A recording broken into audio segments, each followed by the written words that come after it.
Hello, and welcome to the May 6th edition of Success by Association Live. Today's issue is sponsored by Visit Greenville, North Carolina. We thank them for their support of AENC.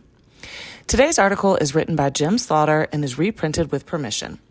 The article is titled, "What Does Ex Officio Really Mean and What Rights Come with It?" Can I vote as an ex officio member? Can we ask ex officio members to leave? I hear such questions often, and almost every time, the issue is not the rules. It is a misunderstanding of what ex officio actually means. Ex officio simply means by virtue of an office. A person is on a board or committee because they hold a certain position. When they leave that position, the next person in the position automatically takes their place.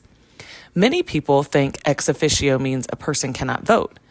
As I note in Robert's Rules of Order Fast Track, page 101, ex officio is often misunderstood to mean a member who does not have the right to vote.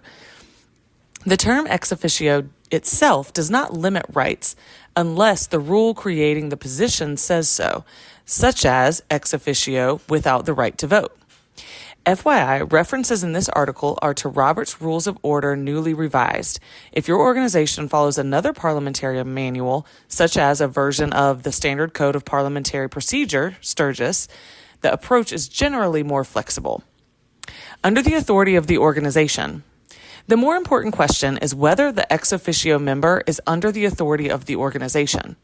If the person is a member, employee, or officer of the organization, then as explained in Notes and Comments on Robert's Rule of Order 5th edition, there is no distinction between that person and other members. That means the ex officio member has the right to attend meetings, speak, make motions, vote, and is counted toward quorum.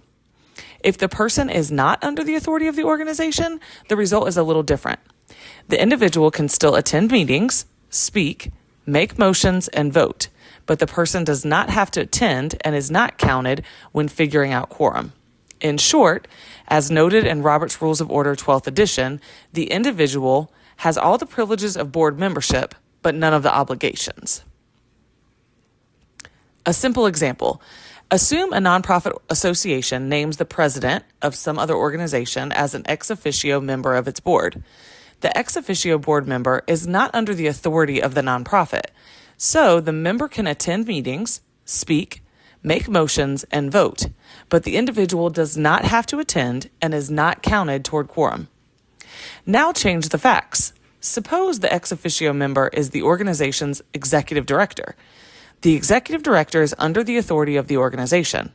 As a result, the executive director has the same rights and duties as any other board member, including being counted toward quorum. Same title, different result. There are two additional Roberts points worth noting. When the president serves as an ex officio member of a committee, the president has the same rights as other members, but does not have to attend and is not counted toward quorum. Also, while bylaws sometimes make the president a member of all committees, Roberts cautions that the nominating committee should be excluded from that type of provision. The key takeaway is simple. Ex officio alone does not mean non-voting or honorary. Most ex officio members have full rights. The real issue is whether the person is under the authority of the organization, which affects quorum and duties, not basic rights.